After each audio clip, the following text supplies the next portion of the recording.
Weather update tayo mga kapatid. Sa ngayon, wala pa naman tayong binabantayang anumang sama ng panahon sa loob o labas ng ating Philippine Area of Responsibility.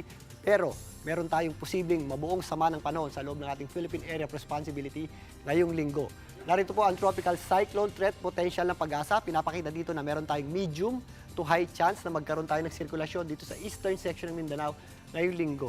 Sa ngayon, yan po ay posibleng low pressure area at hindi po natin inaalis ang possibility na yan po ay maging isang ganap na bagyo. If ever, yan po ay mabibigyan ng local name na ADA o ang ating unang bagyo ngayong 2026. Sa ngayon, ito po ay non-existent pa. Ito po ay computer model output pa lamang, pero dahil ito po ay didikit sa ating bansa at posibleng magpaulan kasama ng ating shear line, yan po ay babantayan natin sa mga susunod na araw. Sa ngayon, ito pa rin tatlong weather system ang nakaka-apekto sa atin. Yung ating shear line ay nagpapaulan pa rin dito sa eastern section ng Luzon, nagdadala pa rin ng malamig na panahon sa malaking bahagi ng Luzon. Itong ating amihan o northeast monsoon at yung ating easterlies naman ay nakaka-apekto dito sa southern Luzon, Visayas at Mindanao. Dahil po sa ating shear line, meron po tayong mga posibleng kalat-kalat na pagulan sa ilang areas ng Aurora, Isabela, kasama na po dyan ang Cagayan. Meron din tayong mga posibleng mahihinang pagulan sa mga kabundukan ng Cordillera, kasama na po dyan ang Baguio City at magpapatuloy po ang malamig na gabi at madaling araw sa malaking bahagi ng Luzon dahil sa epekto ng ating amihan o northeast monsoon. Samantala, ang ilang bahagi ng Bicol Region at Eastern Visayas ay medyo mas mataas yung ating tsansa ng pagulan at posible po yung ating mga thunderstorms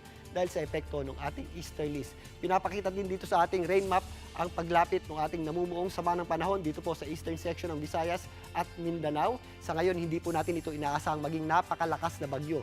Pero yan po ay magdadala po ng pag-ulan sa ilang bahagi ng ating bansa as early as Thursday hanggang pumasok ng weekend. Kaya yan po ay patuloy nating babantayan in the next few days pa. Sa ngayon, dito po sa Metro Manila, wala pong magiging direktang epekto itong ating posibleng sama ng panahon. Magiging maliwalas pa rin po ang ating panahon ngayong linggo. At kung may mga pagulan tayo, ito po yung mga isolated lamang na mahihinang pagulan o yung mga dagliang pagulan na kadalasang nangyayari tuwing hapon at gabi. Kaya sa mga lalabas ng bahay, ugaliin pa rin po natin ang pagdadala ng payo. At yan muna latest sa ating lagay na panahon. Muli ako po ang inyong weather frontliner, Alvin Pura, na laging may panahon para sa iyo. Mga kapatid, Julius Babaw po. Para sa komprehensibo at makabuluhang balitaan at talakayan, mag-follow at mag-subscribe na sa social media pages ng News 5.